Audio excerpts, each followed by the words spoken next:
All right. Good Live. evening, everybody, and welcome to the Black Men's Locker podcast. Uh, First off, we want to definitely just say that we apologize. We were running into some technical difficulties, and so because of that, we're on a little later than what we would normally be. But we are going to be okay, and everything is going to work out all right. Tonight, I'll be your host, leading, hosting, whatever. My name is Norris, as you know. I am one fourth of the group that are the co, you know, co, Lord have mercy, whatever you want to call it, um, operators, I guess, of the Black Men's Locker Group, put together with by myself, Terry Talks, who's also with us, Terry Terrell, Marlon. Um, who is on with us, and Tyrese, who would be on with us here momentarily. And I think so you have some issues. we are having a little bit of technical difficulty, but everything is working out. So we appreciate you coming on, and we thank you for your attendance on tonight. I don't want to take too long with everything, but fellas, how you doing tonight? I'm good, man. Just dealing with life, but I'm good to go. Lord saw fit to put me here for another day. Through the trials and tribulations I got over. You know how I go. That's good. I'm That's good. I'm good, brother. We ready to rock and roll. ready to You know, rock and roll. we have some technical difficulties, but it ain't gonna stop us from having these conversations. Nah, Right, not Maybe at the enemy all. don't want us to have these conversations. But we're right. gonna have some. We're gonna have some intelligent conversation about how the trauma and well, I'm not gonna take the spotlight. I'm gonna let you introduce that. But I'm excited about some of the conversations that we're gonna have because we know it's gonna uplift and encourage our brothers. Absolutely, absolutely. So tonight we'll just go ahead and dive into it. Tonight, what we're going to be talking about is we're going to be talking about um, trauma for Black young males. That's what we're going to be talking about tonight. And um, just thinking about it, one of the things that I was thinking about as I was just kind of driving from church a little earlier today on the song "Boys to Men," that New Edition song. Johnny Gill, he had made a statement in one of his lyrics. These are the things that change boys to men. And what's so prophetic in that regard concerning that particular lyric is that when you are a young boy, and we'll open it up after I say this, when you are a young boy who has experienced any kind of uh, sexual trauma, because we're definitely going to dive into that very deeply. Being groomed at a young age, whether it be by a male or female, what ends up happening is that you experience a lot of things a lot quicker than what you normally should. You experience a lot of emotions, you experience a lot of feelings, you experience a lot of thoughts, a lot of things come into play once that particular action has happened to you. And so what we're going to do is we're going to dive deep into this tonight. We won't be on very long because we started so late. But if it comes up that we have to do this in a two-part series, then so be it. One of the things that I did find interesting is that in the group, in our private group, the Black Men's Locker, we actually had posted a post in regard to this. And what I thought was devastatingly um, important was that when we had posted a post in regards to this and just asked the brothers how many had dealt with this type of an issue where as a young boy, you were dealt that type of a blow where someone older than you, again, whether it's male or female, put you in a position to where you experience sexual trauma, where you experienced grooming, where you experienced, these things that brought you to a place and put you in a position to where you begin to think and feel and deal with emotions and feelings and everything else that you really had no business dealing with at that particular age. And it was surprising to see how many brothers, because of course, our group is all Black males, but it was surprising to see how many men had actually experienced this type of abuse, this type of trauma, this type of an issue, this type of a circumstance in their life at a very young age. And so when we put the post out, I think what it did is it prompted us to come to a point to where, we had to discuss this, because there's a lot of things that don't get discussed. And this is one of the things that I think kind of gets swept under the rug, as a rite of passage for some fathers when it comes to their sons. They applaud the fact that, when their son has, their first sexual encounter, that's something, to be proud of. But when you are a person who is young, relatively young, 11, 12, 13, and somebody older than you, whether male or female, puts you in that type of a position, that's nothing to be celebrated. That is something that can bring trauma, and not just bring trauma, but it's something that can follow you throughout your life. It can cause you to be dysfunctional in a lot of ways. And so tonight we wanted to bring this to the forefront, and we wanted to talk about it. And so here we are. We're going to talk about it, and hopefully, you'll be able to feel where we're coming from, and see where our hearts and our minds are on it. So the floor is open, fellas. Anybody that wants to chime in can chime in. I'm gonna let Todd hop on that, but I really want to speak to the trauma piece, because I again, we're going back to Black men. We're going back to men in general, but specifically Black men that don't have the platforms, that don't have the tools necessary to kind of deal with some of these mental health issues, especially at a young age. As men, we're taught to kind of suck it up and kind of to deal with that. No one cares about your feelings as long as you're performing. And a lot of the relationships that we have with people is performance based. But dealing with the mental health piece of that, the trauma that happens to young men, when that happens, the young men really don't even have anyone to go talk to. Who are they going to talk to about this? That's not going to tell them to stop crying or to suck it up, to be tough. And so a lot of our young men, if they're dealing with this thing, they don't really have the outlets. And what happens is they stuff it, and then it comes out in different areas of their lives. A lot of these young men grow into hypersexualized men, and for those who it doesn't manifest like that, it manifests in their health, but it manifests in their different areas of their lives. So that's a big thing right now. And I think that although it's trendy to have these mental health conversations, we have to start talking about the young people. We have to start talking about what we can do to provide them resources and outlets to have tough conversations, even when the people that are victimizing them are in their family. So that's another thing. So I'm opening back up because I personally have not experienced sexual abuse like that, but I have dealt with clients that have manifestations of that. Yeah, I think one of the profound things I think that we had talked about and what was mentioned within our group is the age range of Black men that have experienced, some type of sexual trauma at a young age. I think the age range that we see was from 8 to 12, and a lot of those came from babysitters, from their mother's friends, from women in the neighborhood. And I think as a culture and as a community, this is one of the things that we don't talk about enough. We hear about the abuse that young girls receive, and this is not to take away from that, because that's a serious subject matter itself. Absolutely. But the discussion of young men who experience sex at a too young of an age or some type of sexual activity does create trauma and how they navigate, through life. I'll use my own, personal story myself.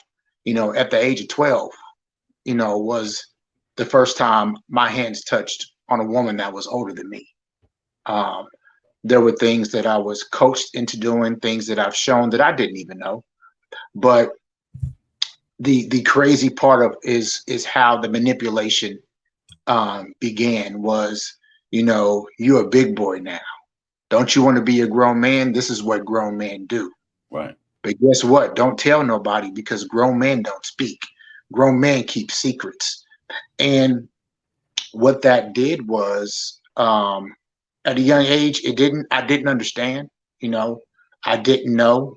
And it's something I hid for years. I don't even think I told my mom or parents until I was in my 30s, that happened to me.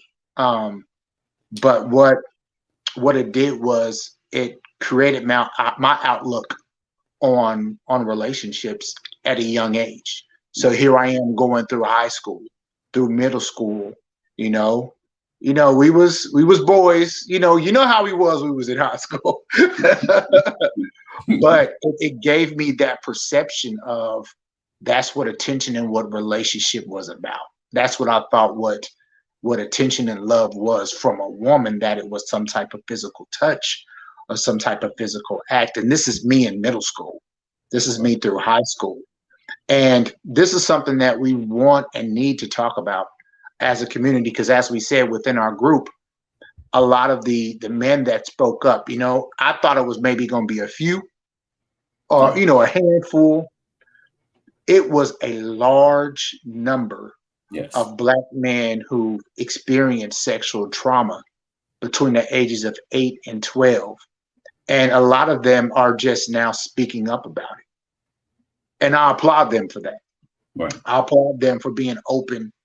And it's never too late. So if anybody's watching and they've experienced something like that before, let us tell you, it's never too late to open about the trauma that you've received or the trauma that happened, because you can't heal and until you become honest about the trauma that you experienced. I mean, with me, I've had that, a few instances. But with me, it was more or less, I thought it was supposed to be okay.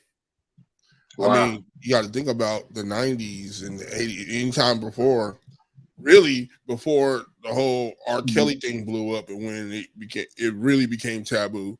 Mm-hmm. I mean, you got to think about, we got movies and television shows out that make it okay for young men to be sexually abused. Like, for example, the movie Juice, even though that's a fictional movie, Omar Epps played a high school boy, right? High school student, dating a whole nurse, the whole grown woman, sex scenes and all. You know what I'm saying? I mean, even in the movie, her ex-husband pointed it out, like, what you doing with these young boys? And she was just perfectly cool with it. You know what I'm saying? And even the attitude she got into it. That's a lot of my homeboys who have dealt with women like that. It's the same thing. Like, it's all good. Then they kind of try to put that, I guess you could say, a narcissistic view. Like, it's almost like a motherly thing. It's weird. It's creepy. Yeah. And it's something that it's always been, even now. I mean, it's frowned upon a lot more now, but it's something that still happens, and it's not okay. And like, maybe back then when I went through mine, I thought it was cool because I'm thinking, I got a girl, a grown woman. She's renting me give me a little bit of money to take to school. You know what I'm saying? And looking back at it, man, she was sick. She was absolutely out of her mind, and that's one of the reasons why I'm super protective of my sons now. Like, even though they're not quite there yet. My oldest is middle school, and he's hitting that age where he's starting to puberty. Right. And now it's like, I'm like, man, I don't want this dude going to nobody's house. I don't know who these women are. You don't know who I'm going. Such a mom really likes me. She's gonna come pick me up, and that's how it was with me. Hey, she's gonna come pick me up, and hey, we gonna go rent some games. We can go to the movies, go to the drive-in. The drive-in was our spot, and fool around. it was just like, and I thought it was cool, you know. But now, I mean, I remember when I first realized it was wrong. It was just like I just had this sickening feeling in my stomach where I was just like this woman has kids, Mm-hmm. you know, had a whole man, even though he was locked up, and she's like literally molesting me like every weekend. It seems like, and just making it seem like it's cool.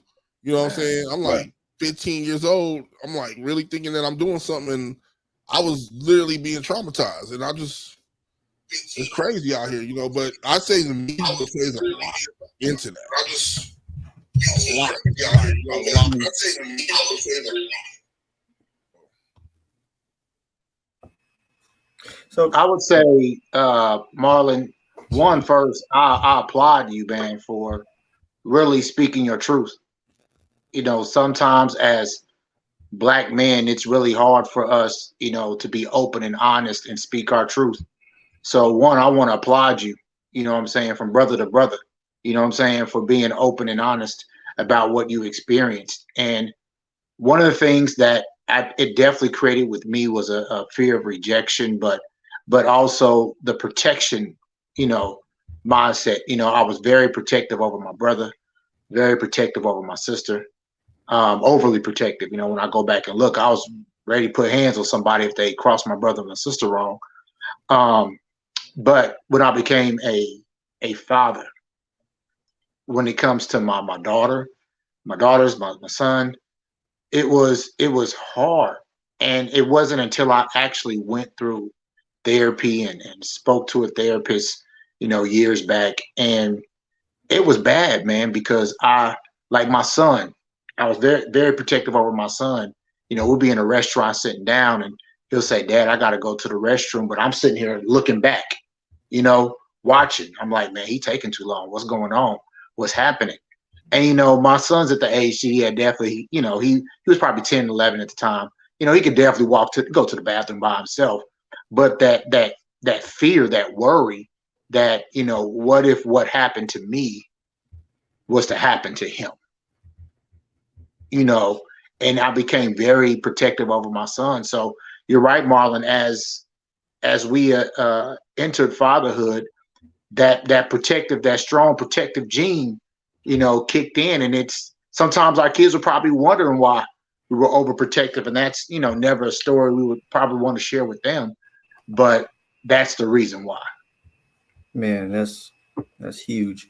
Hey, so I want to throw this out there because you guys just dropped some heavy stuff right there. What are some warning signs of sexual abuse that families need to start looking for, not just in their young girls, as has been the tradition, but what are some warning signs that these families need to start looking for their young men as well? I would say, go ahead, Tyrese. Okay, I would say one, you really sheltered off. Yeah. Or you have to pay attention as parents. And this is to any parent, whether if it's your child, which is a daughter or a son, you got to pay attention to their body movements and their reaction when certain people walk in the room. Yeah, absolutely. You have to pay attention to that, because although a child may not speak up, but if they get real uncomfortable when somebody comes over, that's a sign that something might be wrong. Hyperaggression, I think, would be one that you would want to look at as far as, you know, Black boys, you know, in this particular instance. I know for me, you know, I didn't really do a whole lot of talking back. Right. But, you know what I'm saying? Because I mean, I still feared, you know, my grandmother. I still feared, you know what I'm saying? She's 4'11", but, you know, I just didn't want to, you know, I didn't want to incur the wrath. But, you know, there were times where I felt like, I mean, just for me personally, you know, I was a little more hyper aggressive, you know, than normal. And just like what Tyrese was saying, you know, when certain people would come in the room or certain people would come around, you know, I began to notice, you know, even in my own self, that, you know, my demeanor changed, Mm. You know, my demeanor changed. You know, it was I'm gone. And you know what I'm saying? I took off. I didn't even really, you know, want to be around you know, that particular person or whatever. And so, you know, I think those are, you know, some of the keys, you know, that you Yeah. definitely want to look for, you know, and even in that, not just the hyperaggression, but the beginnings of hypersexuality. That's a Mhm. good one. I think That's a real that's good something one. that we got to look for. You know, like I said, you know, a little bit earlier. I think, you know, for some men, well, I mean, you know, we all grew up, you know, and for those, you know, that had dads around or whatever the case may have been, is, you know, when you know, you kind of crossed over from being, you know, that boy to a man, and you know, you got your, you know, your first little, you know, your slide, you know, and you know, your father found out about it. You know, you had a lot of people, you know, whose fathers was, you know, was proud. "Ah, you know, look at my son, look at my son. You know what I'm saying? You know, but at a young age, look at my son, look at my son, man, that's not appropriate. You got to ask some questions. Look at my son, look at my son. Why is he Yeah. sitting up here? Why is he sneaking around, you know, trying to watch porn? Why is he Changing sneaking behavior. around trying to look at magazines? Yeah. You know, why is he sneaking around? And I'm not saying that, you know, that's not things that boys do. Let's just keep it a Mhm. buck. You know, as teenage boys, you know what I'm saying? You get very you know, curious. You want to know certain things, you know what I'm saying? And you're going through, you know, different emotions and things like that. But when you actually have that happen to you, especially when it comes to somebody that's older, like Reese was talking about, you know, in my case, you know, when it's somebody that's older, you know, it really does a number on your head, especially when it comes to relationships, your view on love and what love is really supposed to be like. You know what I'm Mhm. saying? And if you're not careful and you don't deal with it, man, this thing can follow you all the way into marriage. I mean, literally, you know Yeah. that's a thing that, you know, that type of a spirit just doesn't die, bro. You have to deal with it. You know what Right. I'm saying? Because Absolutely. Mhm. if you're not careful, you know, all your little high school relationships, your, you know, relationships in your 20s, you know, all of that stuff, everything becomes a divide and conquer. Let me Mm. see how many, you know what I'm saying? Let me see how many I can slide in on. You know what I'm saying? That's the truth. Hey, no And worries. then That's the truth. I wanna toss these out there, and you guys tell go me ahead, bro. if these are relevant. So, avoidance or fear of specific people or places. I know that you just Absolutely. mentioned that, That- Tyree said that. Absolutely. Change in personal hygiene habits. Hmm. That's another one. Mm. Wow. Especially little girls, they don't want to Don't want to be child. bothered. Yeah, Yeah. Yeah. self-harming behaviors or suicidal thoughts. Like some clients, they might start cutting. So look for True. them to start wearing clothing that covers their arms or body parts that they you know, if it's summer and they're Mhm. wearing long sleeve shirts and things like that, that's something to look for. Sleep Absolutely. disturbances, nightmares, or they're not sleeping very long. That's a That's huge one. Insomnia. Yeah. something That's a to huge one. you know, a lot of times we think these kids are young, they want to play video games all the time, but also monitor how they're sleeping. If they're not Yeah. sleeping for very long, that's something to think about. Sudden or explicit mood changes, depression or anxiety about certain Right. situations, Yeah. or Hmm. having to go somewhere and all of a sudden they don't want to go to certain places. Hmm. And I got two more: unexplained changes in behavior or personality. Norris, you mentioned that as well. You started changing, Yeah. and unexplained pain, Hmm. discharge, or they don't want to be touched or burning in their genitals. That type of stuff as well. Are any of those relevant, guys? Those are relevant, very relevant. See that And stuff. one of our viewers mentioned, Ricardo said, you know, when kids suddenly speak certain words, it's Yes. a sign. So when they use a certain, you know, their lingo and their dialogue, Yeah. you Verbiage know, it change. starts to change. You know, Absolutely. young men starting to use some of them words that you know as an adult you use in certain spaces. Right. You know, again, you know, social media teaches our kids too much, but you still, as parents, we still want to ask, you know, where did you learn that from? Where did Right. you hear that? Because something could be going on and you don't know nothing about it. That's true. You know, I think one of the things that I think we also need to mention, you know, that's very relative to this, is that when you are a young person, and this is for, you know, any parent that, you know, is watching now or may watch it later. When you are a young person, man, and you are in a position of where you are being groomed, or you're going through these, you know, different types of things, man, you have to be mindful. And I know, you know, as a young person, you really don't think about it, but you have to be mindful of the manipulation that comes with it, because it's truly a manipulation game when it comes, you know, down to it. Like, you know, Reese was talking about, you know, the you know, the woman was talking to him, hey, you know, you grown now, you know, you a big boy. Big boys don't tell. Big boys don't say this. Big boys don't say that. You know what I mean? And that's something that I believe that we have to, you know, be mindful of, that the manipulation piece is such a huge portion of it, because I believe that's where it starts. It starts with the conversation. It doesn't just happen. You got to get into the mind of a child. And unfortunately, for a lot of, you know, children, they're, you know, somewhat naive. Now, in this day and time, it's a whole different ballgame, because you have so many outlets that, you know, I mean, you can't even watch TV without seeing commercials about sex and, you know what I'm saying, contraceptives and everything else. I mean, you know, everything is overly sexually, you know, saturated. But, you know, for us, you know, that was just, we didn't see that. It had to be more of a, you know, a talk. It was a let me lead you down this road until I get you comfortable. And then once I get you comfortable, okay, cool, I can go ahead and do, you know, what I'm going to do and everything else. I think that's one of the biggest things that we see now, you know, with these teachers. Teachers and students is huge right now. Man. And I think it's still overlooked. It's still overlooked. They're not even taking it serious. But see, that's why I'm bringing it up, because you have a lot of teachers, and a lot of these teachers, I mean, if we're keeping it a buck, a lot of these teachers aren't old teachers. They're not old teachers like we had when we were in school. These are girls 21, 22, 19, you know what I'm saying? Fresh out of college or whatever. And, you know, they see, you know, one of these young men, I mean, shoot, he could be middle school or whatever, you know. These kids nowadays, they're not built like kids. You know what I'm saying? They build differently. They carry themselves differently.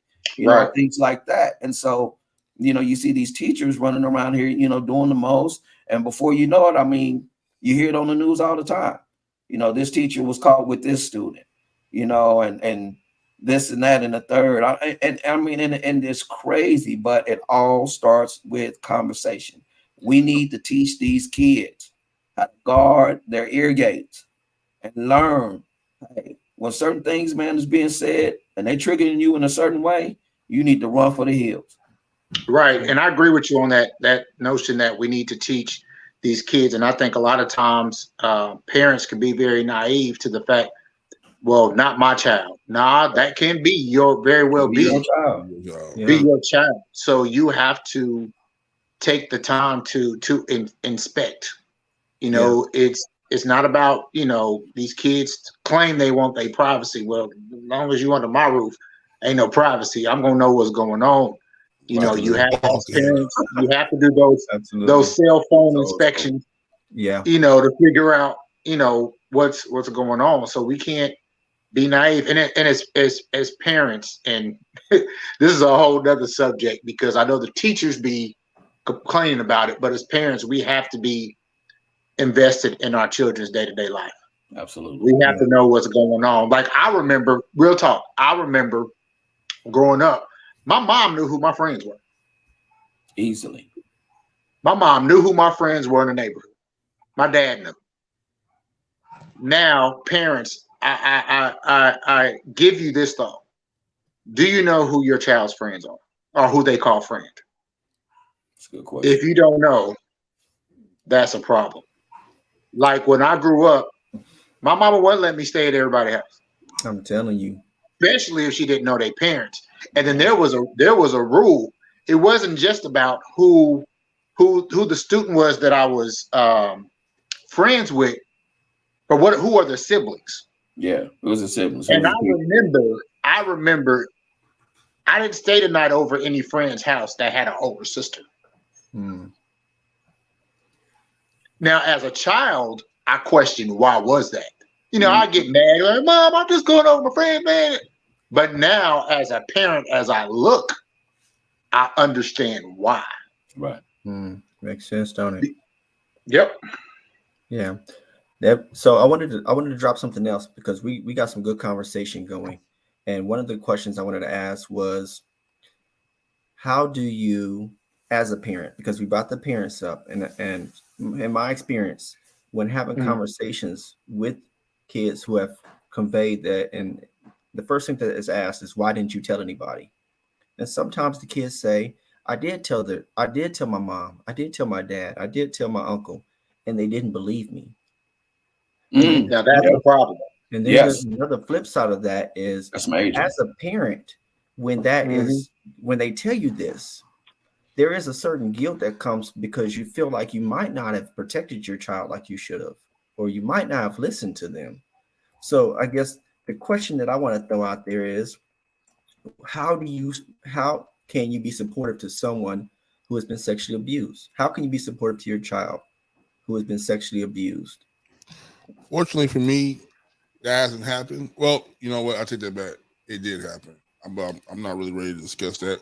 But my thing is more,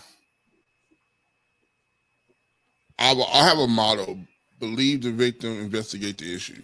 So say that again. Believe the victim. That's good. Investigate the issue. The issue. You know, and I think that's one of the problems when it comes to like certain things out here, especially in today's time, because you know you got a lot of kids that or victims that will run social media before they'll go and file a police report or something like that. So with me, it would be more of a situation because I actually dealt with this with a friend of mine. Her child, well, it wasn't her child. It was like a friend's child that said her boyfriend did something to her, even though it was proven a farce. But we were already ready to react on it. Like it wasn't you didn't do it, nothing like that. We immediately questioned the dude, like, what were you doing in here? Why were you? She said your shirt was off. Why you had your shirt off in front of a teenage girl? Did blah blah blah, this, that, and the other.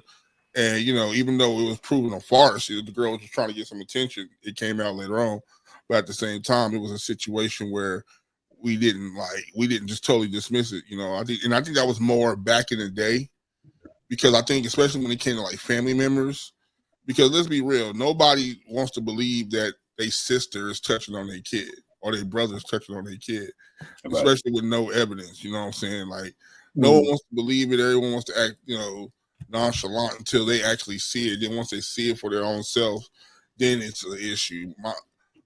Someone I know who actually their stepfather was doing stuff to them for like years, and not only to them, to his own children, and to it got to the point where the mother didn't believe him until the mother actually walked in on him doing something to someone, and then that's when the mother actually totally dismissed it. But the way she was that was my husband. I had to stand by my husband. Like that's how she was brought up. You know what I'm saying? And I know that's horrible. But it's like that's just, I think back in the day. Nowadays is more. I think parents are more quick to listen to their kids a little bit more. It's not always there, but it's a lot better than it was. So, but Marlon, in that instance, you reminded me of something. When you were just saying that the parent, the mother, she didn't really believe, until she ended up walking in on him. My question is, was this man a biological parent or was he a step parent? It was her stepfather. Okay, so here we go. So in that instance, what this leads me to believe, possibly, and I'm not saying that it's right or nothing like that, but it's just an observation. When you are, especially, and I mean for a woman, in terms of women, I think a lot of women that have dealt with that type of a trauma in their life, it's easy for them to kind of negate what's really going on because something inside of them wants to still hold on to that man. I'm not really going to believe my kid. I want to hold on to this man because I remember when I was little, things like this was happening to me. You know what I'm saying? Right. And now this man is coming to my life, and it's like that person has the ability to see what it is that that woman is yearning for. So he gives that to that woman. So it's hard for that woman to let it go because the kid inside of her is being fed by, that situation, or by that man that she's now dealing with. So she's trying to go through whatever she's going through.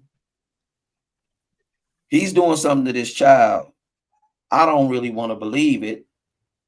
I don't want to believe that this is happening because I'm broken myself, and he's seemingly helping me, for lack of a better term, when in all actuality he's hurting. Real. You just don't see it because you're blind as to what's really going on until you walk in and you see it.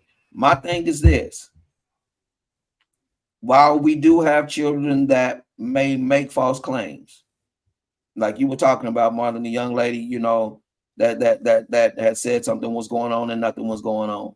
At the end of the day, as a parent, whether you've been abused or not, if a child comes to you and says, "Hey, this is something that's going on with me," you need to be on it.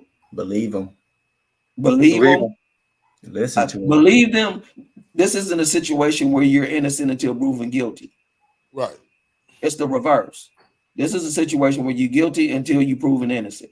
If my child is coming to you or coming to me and saying, "Hey, this person is touching on me," okay, I really need to get on, down to the nitty gritty, really get to investigating this thing and really figure out what's going on. You know what I'm saying? Because if you are, it's not going to go well for you.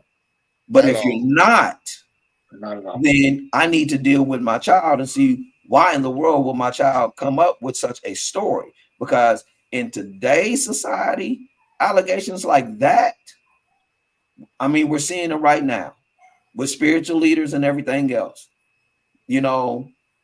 All of this stuff that's coming out, on all of these people, these allegations, man, are serious. And so, as a parent, we need to make sure, on what it is. If our child is saying that, hey, okay, I need to check into it. You know what I'm saying? And approach the person, whatever it is that you got to do, and figure this thing out. We came up in an era where, we'll go on in this house, stay in this house. And I'm going to always bring that up because I think that was one of the most ridiculous sayings that I've ever heard in my life, because it allowed for a lot of people, a lot of young people, to end up being abused, end up being hurt, molested, and everything else that comes with it, emotionally, mental, and everything else. And then they grew up as adults traumatized because they didn't have nobody to talk to, because it was don't say nothing. Whatever goes on in here stays in here. You bet not tell a soul, because the family didn't want to be embarrassed. But what about that person? Yeah. That person now is struggling, man, and operating in the spirit of dysfunction, man, in a lot of areas because of that very saying. Yeah, I hear it a lot in therapy. You touched on a lot of good points. I'm going to go back through those, and then we're going to talk about some resources for our families, for our parents, and for young people. So one of the things you guys talked about was believing them. That is a big part of that. It can be difficult to be survivors to come forward and share these type of stories. And so, this big for you guys to even come and be vulnerable with us. So listen. Sometimes support means shutting your mouth and allowing them to say things that are difficult, especially if they're young people. We have a tendency as parents to sometimes, instead of listening to the young people, tell them what telling them what we think they should be feeling. We think what they should be going through. So listening is a big part of that. Being patient. So being patient, not trying to rush them to resolve their feelings about whatever they're going through. Avoiding judgment, instead of avoiding phrases like suggest that they're taking too long to recover, it's like, you've been acting like this for a while now, you should be over this, those type of things. So avoid judgment, and then checking periodically with your kids. In other words, you said that check in on your kids, see how they're doing. Tyrese, you also mentioned that as families, we have to start checking in our kids, start watching what they're doing, hygienes, changes in habit, those type of things. Mm-hmm. So we touched on a lot of good points in that. What kind of resources, and I'm going to give some more at the end, but I want you guys to kind of talk about type of resources that might have helped you guys, things that you've heard, and things that our families can use going forward. I think for me, because I really didn't work on the issue with going through therapy, until I was in my early 30s, is when I really, kind of talked about it really. And I think one of the things that we have to realize as a culture and as a community is we can't sit on not getting our children therapy.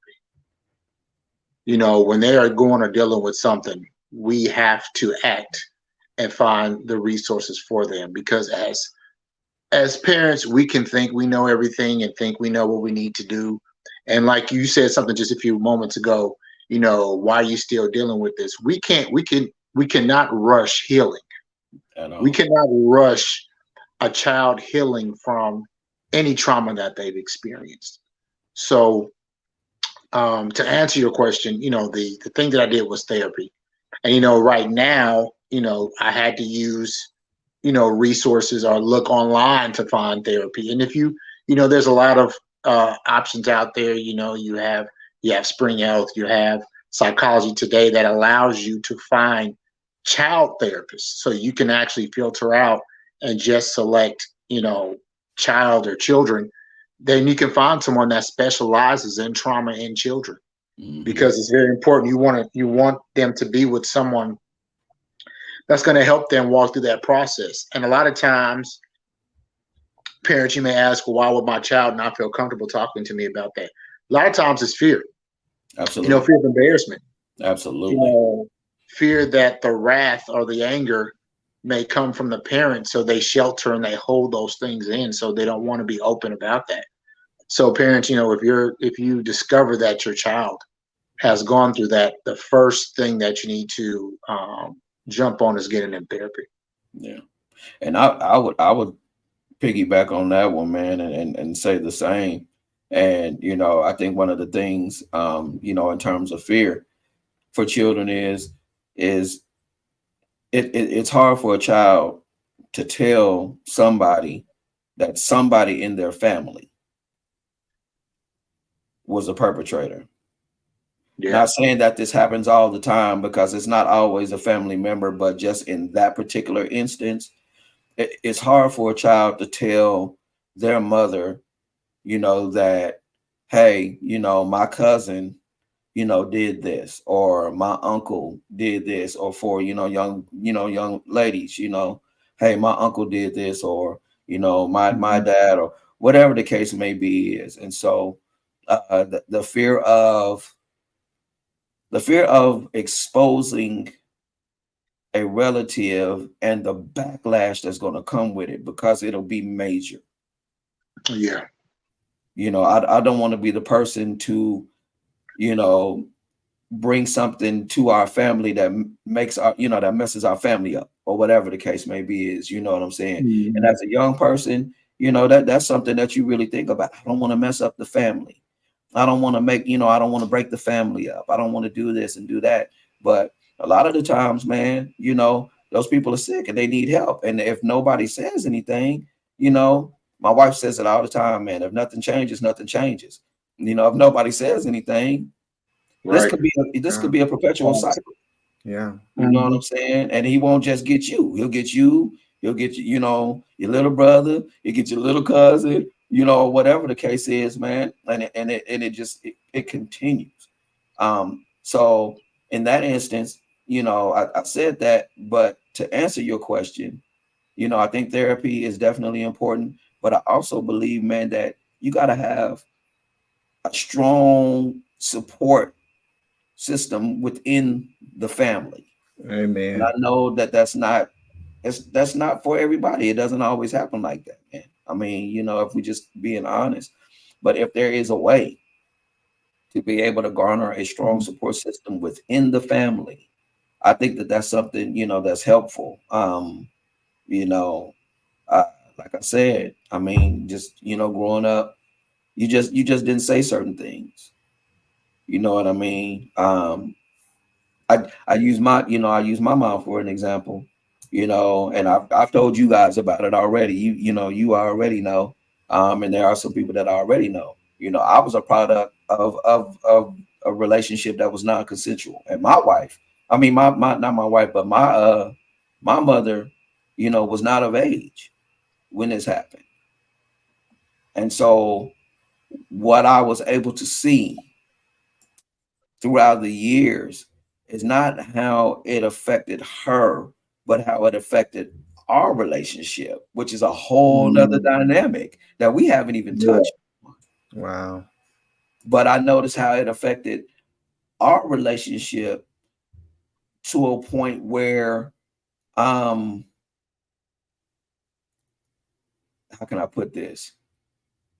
I want to be there. This is what I'm assuming. I want to be there, but I really don't know how to be there. So really, I have a relationship, but I don't really have a relationship with you because I really don't know how to approach it. And now all of these years have gone by and I don't even know what to do now. You know what I'm saying? Because of the way that things happen from the time, that of conception up until now. And so that's a whole different point, that again, like I said, we haven't touched on, but I believe a strong support system within family would have helped that better. I think you made an interesting point. And somebody in the comments said, I'm scared that the therapist report to the CPS, not because we neglected the child, but because the child can be misunderstood. And that touches on something that you said, that a lot of these kids, they don't want to say something that's going to cause them to be removed from the home.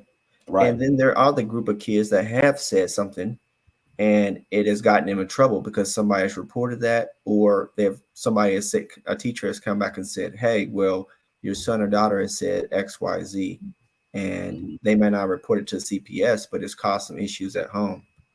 And so that's a big thing. I'm going to leave these resources. I'm going to say these resources real quick. The National Sexual Assault Hotline. So this hotline is confidential support. It's 24/7.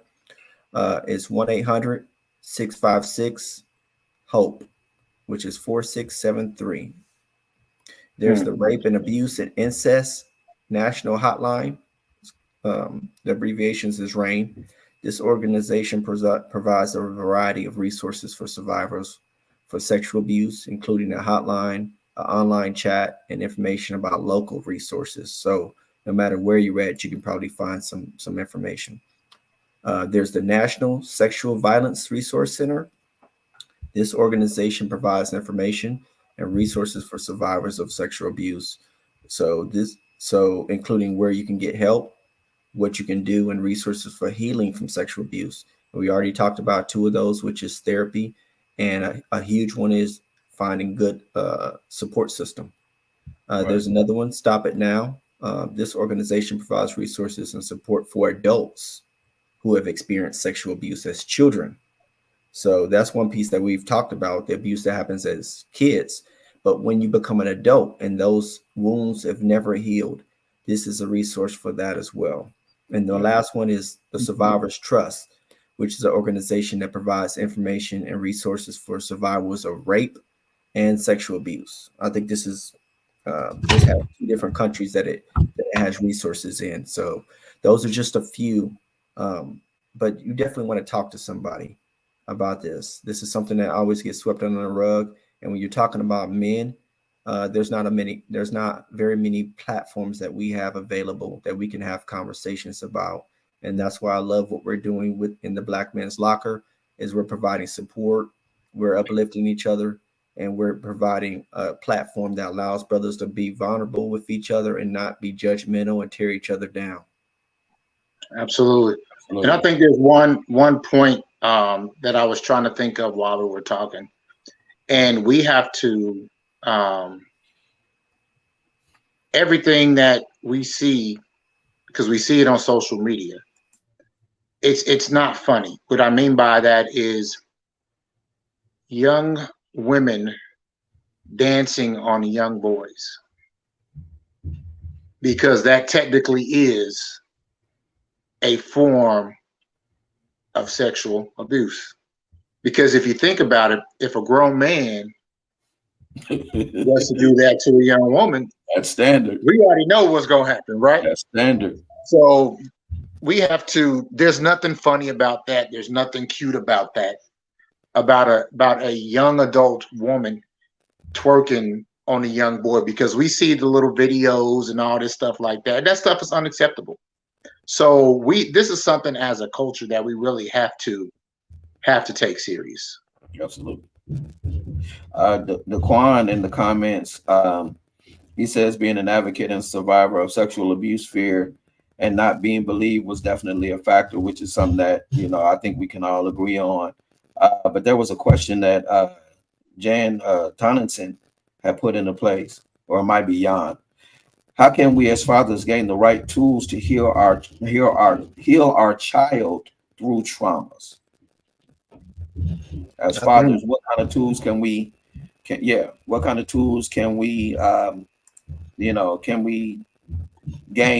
access to be able to heal our child through traumas? One of the things that I would say, man, one of the tools that you're going to definitely have to have, that I don't think you can really buy anywhere or anything like that, you're going to have patience, bro. Yeah. You're going to have a lot of patience, and you're going to have to have a lot of understanding in that that child, if you know that child has gone through trauma, even if it's your child, and you're dealing with that, that whatever issue it may be, you got to give them the grace to be able to express themselves, the patience to be able to do it, and the understanding. Because if we're being honest, especially with children, they don't really know how to put everything into perspective in a way that you would be able to understand it all. So, yeah, I think, patience, I think understanding, definitely therapy. Yeah. And I think we went through some of those. We went through a list of those. So I think he can definitely, will wind us back and listen to those. As far as some of the tools, Ty, I thought you did a good job of talking about the importance of therapy. I'm kind of biased as a therapist, but I also have a therapist, and you have to be able to process the things in your life that stop you from being healthy in the areas that are going to allow you to be a healthy father, a healthy husband, and a healthy son, family member.